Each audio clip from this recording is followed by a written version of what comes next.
Bueno, estaba diciendo que es un honor para mí presentar a María, que me parece un modelo en cuanto a capacidad y estilo de trabajo, aparte de una colaboradora fundamental. María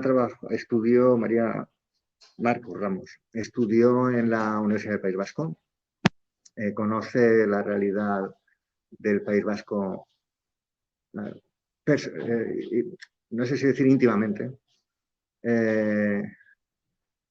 Eh, ha trabajado, no es la primera vez que hace una incursión en el tratamiento que hacen los medios a la violencia de ETA, porque ha trabajado antes específicamente más bien sobre cine, si no me equivoco. Y esta, pues en realidad es una extensión natural del trabajo que venía haciendo previamente, bien elaborada. Uh, y además ha trabajado en otras muchas cosas. Solamente por citar algunas, en, bueno, ha trabajado sobre las conexiones entre el cine español y brasileño, ha trabajado, bueno, ha hecho selecciones de películas, eh, digamos, españolas y brasileñas, y otros muchos campos que yo creo que son de interés. Creo que el perfil está más o menos marcado. El de María, yo dejo la palabra a Ignacio, que Muchas gracias, Jaime. Bueno, pues María, como les adelanté, es una integrante de este centro. Cada 2 años lo oferta poniendo en marcha nuestro Congreso de Cine en Español y en Portugués, que ella lo lidera desde hace ya años y con éxito. Pero hoy no venimos a hablar del cine español y portugués, sino del libro que ha elaborado sobre algo que es clave, entiendo yo, para el relato de las cosas, que es la visión o la imagen de ETA dentro de las series televisivas, de las miniseries, dentro de esa comunicación que se lleva a cabo a través de las pantallas de televisión. Pero para que les hable del libro, pues tiene la palabra María. Bueno, pues buenos días y muchas gracias a todos los que estáis aquí presentes por haceros eco de la presentación de este libro y también de forma más de 10 años, y es mejor no calcular el tiempo, es mi casa. Cada 2 años organizamos aquí un congreso de historia, literatura y arte en el cine en español y portugués, y también pues quiero dar muchas gracias a todos por implicarse siempre tanto conmigo, con todo lo que hago y por apoyarme, ¿no? Al final el trabajo académico es un poco fruto de todos, ¿no? También quisiera dar las gracias a Jaime Riviere, que es el director de mi departamento, en parte por haber contribuido a que este libro también se publicase y por estar aquí presentándome, así que muchísimas gracias. Yo nací en Valladolid, pero me crié en el País Vasco, y desde que empecé mi vida académica me interesó mucho la representación del terrorismo en la ficción televisiva y en el documental. Y yo soy una persona que dedico mucho tiempo a ver series de televisión, muchísimo. Entonces me parecía como lógico que, en cierta manera, en algún momento esos dos intereses comunes, que es la representación del terrorismo y la ficción televisiva, se uniesen. Llegó el confinamiento, yo era una idea que venía gestando, pero llegó el confinamiento y, como a todos los profesores y docentes y demás, nos dio tiempo para escribir muchísimo, aparte de para estar encerrados en nuestras casas y dar clases. Y en ese momento yo vi la oportunidad de ponerme a ello, ¿no? De ponerme a rastrear qué se había hecho sobre ETA en televisión. Coincidía además que se estrenaba La línea invisible, una serie hecha para Movistar de Mariano Barroso y con guión de Michel Gaztambide y Alejandro Hernández, y también se iba a estrenar Patria. Y todo apuntaba a que, en cierta manera, iba a haber una eclosión de la ficción terrorista. Y entonces pensé que, bueno, que era el momento ideal para retroverme y ver qué es lo que se había hecho en la ficción televisiva. Yo recordaba que no se habían hecho muchas series, como así lo confirmó cuando hice el muestreo, ¿no? Pero sí que me interesaba ver qué se había representado, cómo se había representado y de qué manera.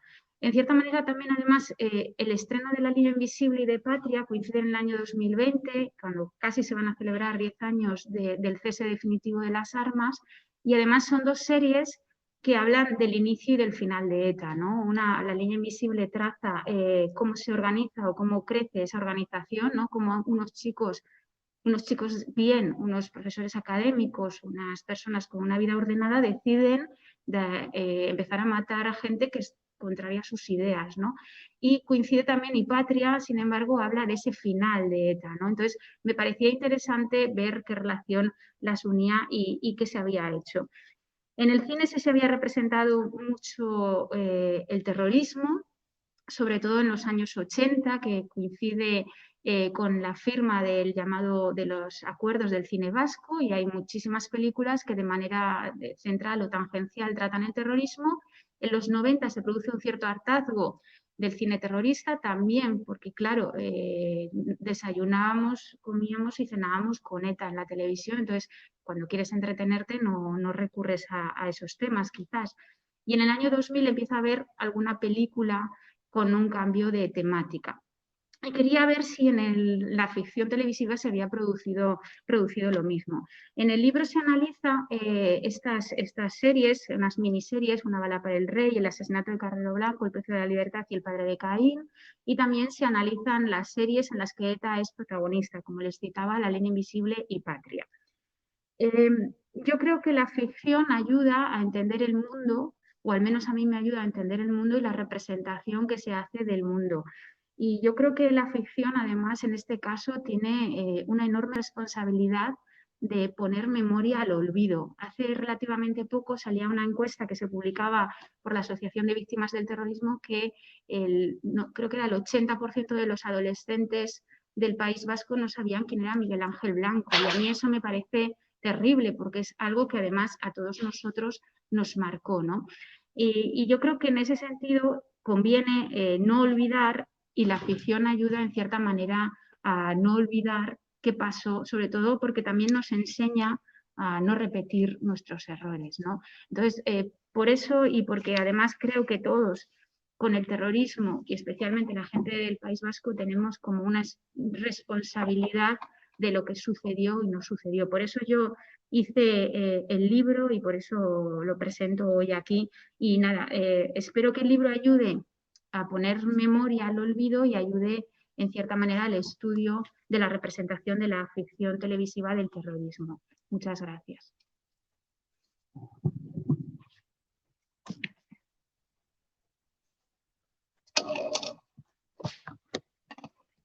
María, muchas gracias y muchas gracias por darme la oportunidad de comentar tu libro. Yo creo que es un magnífico libro. Me ha encantado y lo he dicho antes en privado. ¿Por qué?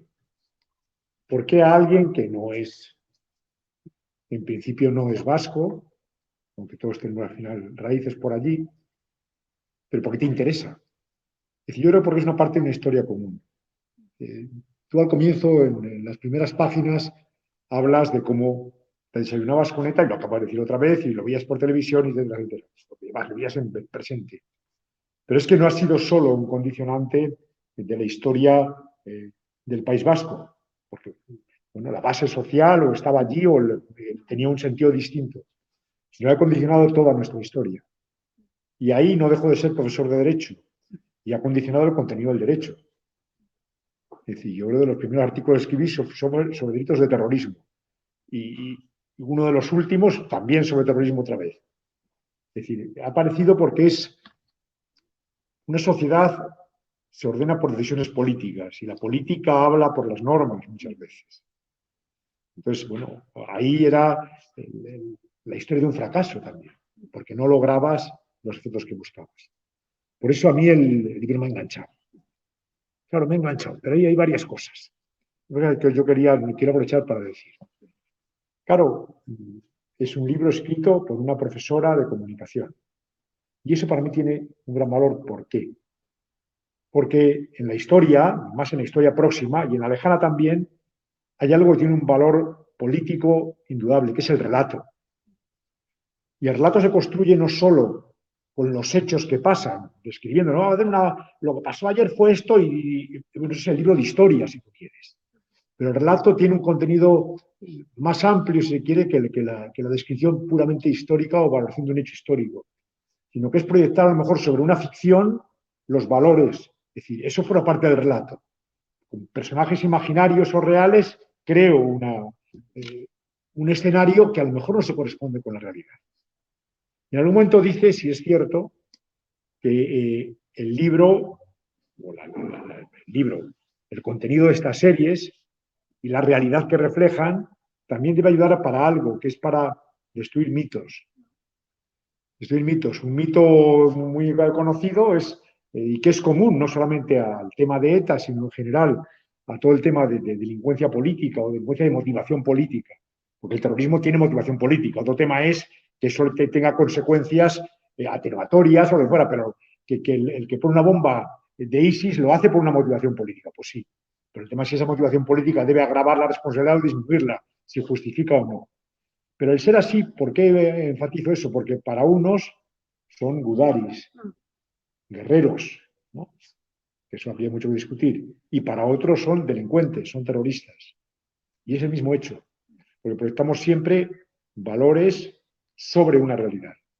Claro, yo cuando me entregó el libro, o me hizo llegar el libro María, yo pensé, bueno, ¿qué será? Una pura análisis técnico, que lo es también, de cada serie, si está bien hecha o mal hecha, si se ajusta, temas propios de comunicación. No, pues algo más, es un libro de compromiso. Es decir, se moja. Es decir, es así, no pasa nada, pero no intentamos mojarnos, la vida es eso. El libro que merece la pena, no se puede escribir un libro que haga referencia a ETA y verlo supuestamente neutral. ¿No? Y usted está ahí, y yo les invitaría a que leyeran no ya solo el texto, sino las notas donde viene un montón de información real sobre hechos. Esa es la información, con lo que justifico o explico lo que pongo en texto. Y yo creo que eso es, para mí, un valor absolutamente clave. Es un libro que tiene dos partes, si queréis. Si quieren. Una parte que es puramente técnica en el sentido de comunicación, si es analizo bien, de acuerdo con vuestros parámetros, el contenido de una serie o de una miniserie, si se ajusta, si resuelve bien, los actores han actuado bien o mal, los diálogos, de la gana. Y luego valoro la acogida que ha tenido esa serie, aparte de contar de qué va, lo describe en cada caso, luego al final valora también qué valoración crítica tuvo en los medios de comunicación. Y hay algunas ahí, pues realmente te das cuenta también del planteamiento ideológico de cada uno que valora una serie respecto a lo que allí se dice. Y eso es una parte. Pero la otra es, tú no puedes hacer eso desconociendo el contexto fáctico que realmente se produce. ¿Qué hechos hay? ¿Qué posiciones políticas había entonces? ¿Cuál era la historia de ETA en ese momento, la historia real y demás? Eso por un lado. Por otro lado, a mí me ha gustado, son por un lado, que recordar que son 4 miniseries y luego series, 3 que aparece ETA y 2 que es la historia de ETA, de alguna manera, que son las que más has mencionado. Pero permitirme por lo menos que claro, ella ha dicho algo que a mí me llama mucho la atención. Ahora, que me llama mucho la atención el que no se sepa de determinada persona, determinada víctima. Claro, pero es que yo, como soy mayor, pues voy más para atrás. Y a mí me engancha porque sé lo que hay. En la vida de las personas tenemos siempre recuerdo de lo que hicimos un determinado día. Si yo a los que vivieron el 23F les pregunto dónde estaban ese día o qué hacían, lo que podemos decir, o el día que murió Franco, o el día, yo recuerdo netamente el día que hubo el atentado contra Carrera. Entonces, acababa de empezar en la facultad. Y es, claro, el ver la reconstrucción, la teoría de la conspiración, que parece realmente es las preguntas que no han tenido respuestas. Bueno, es reconstruir para mí, y eso me hace atractivo, es un relato que querías, que te agarra para leer porque es algo que has vivido. Y a ver, si eso yo lo valoro en aquel momento así. Y luego una segunda cuestión que para mí es en lo personal también. Yo tuve el privilegio, ¿por qué no? de conocer y de aquí en Salamanca y de almorzar con él a Onaindia. Y claro, a mí la miniserie que analiza de Onaindia me atrae un montón porque enlaza con la película que hay ahora de alguna manera, y los cambios de los que dejan las armas para pasar a la política. Y cuál es la respuesta, y las dificultades que tienen, y cómo dentro de su propio contexto originario es la doble condena. Primero está condenado por el Estado en aquel momento, en el proceso de Burgos, y perseguido por la policía, y después está condenado por ETA. Es decir, que ejemplos hay más de uno, ¿no? Entonces, el ver eso reflejado en una serie y analizado, que es la otra parte, es decir, no es solo, pues que es una ficción, no, es que refleja, puede tener elementos de ficción, pero refleja una realidad y los personajes están ahí. A mí eso realmente me enganchó. Y claro, La línea invisible y Patria, pues claro, todos, por lo menos muchos las hemos visto las dos. Y claro, yo recuerdo, estaba empezando en la facultad entonces, cuando ETA mata a Melitón Manzano. Y claro, ver la historia, para aquello no tenía más elementos, no sabía nada. Entonces, verlo en la serie, bueno, siempre puedes. Hay una crítica que se realiza de la serie de algún que dice, no, cuando se refieren a la muerte del etarra tal, es el asesinado por el otro, es muerto como si fuera un accidente y no viene el nombre del guardia civil al que matan, ¿no? Al final reflejas al final, aunque lo quieras evitar, todos tenemos prejuicios y juicios previos. Un juez los tiene, un periodista también y un profesor de derecho también. Es decir, el creer que somos espíritus angelicales, que no tenemos ideología, eso es interesado y lo dicen todos los conservadores. Pero, de verdad, el libro es un libro que merece la pena leerlo. Mira, bueno, para mí solo me interesan dos series, pues léete esas dos series. ¿No? Es así. Es decir, porque es un tocho considerable, pero además está bien escrito y ágilmente escrito. Y invita a su lectura. Por eso, de verdad, María, enhorabuena, y para mí es un honor el que hayas decidido presentarlo aquí en este centro del que formas parte, sin duda. Preguntas si las hay. María, solo una pregunta. Dices que has analizado un montón de series. ¿Cómo es la representación del terrorismo en la ficción? ¿Qué conclusiones sacas después de analizar y estudiar, ¿no? Esta representación que se hace en el momento actual, cuando quieras representar que no olvida pues, tantos hechos, ¿no? Que pertenecen a nuestra historia? ¿Cómo es esa representación? Yo creo que no debemos ser naif o inocentes de pensar que el contexto no marca, como por así decirlo, la línea editorial de la ficción o de todo lo que nos rodea. Las primeras series que se hacen o miniseries que se hacen sobre ETA, algunas de ellas están centradas sobre todo en una ETA muy pretérita y en esas personas como Mario Onaindia que formaron parte de la organización en esos primeros años y que en muchos casos han sido denominadas como la ETA buena porque era una ETA que luchaba contra el franquismo. Hay ciertas mitificaciones en torno a eso y es un poco lo que observamos en esas primeras ficciones, en El precio de la libertad o incluso en el asesinato de Carrero Blanco, ¿no? Ese gran hito de ETA, ¿no? Que consiguió asesinar a uno de los máximos dirigentes del franquismo. Entonces, esas primeras ficciones se hacen en el año 2011, pero sin embargo cuentan cosas muy pasadas, ¿no? Y sobre todo de esa ETA, ya digo, prefranquista, ¿no?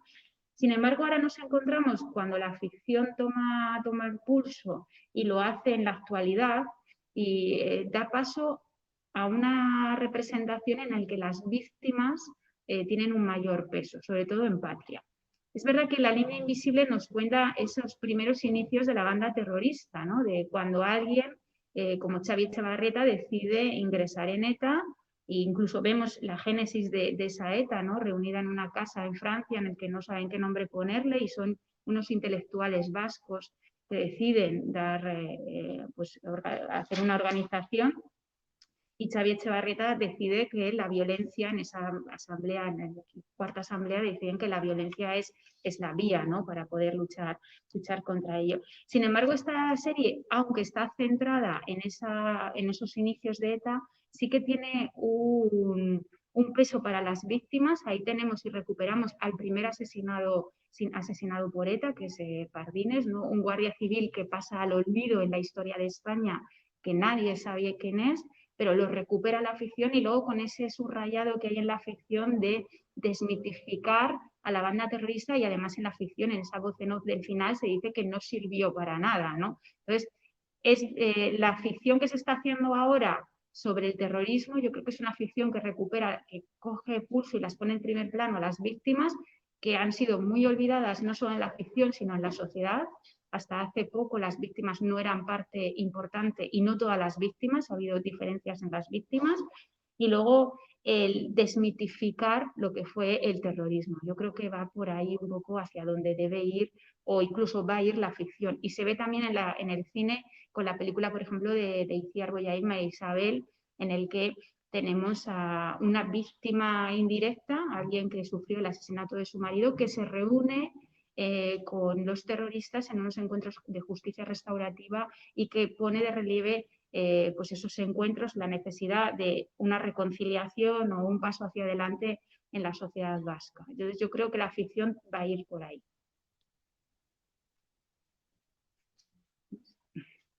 Bien. Pues si no hay más, agradecerles a todos su presencia hoy aquí y enhorabuena otra vez, María. Gracias a todos. Gracias.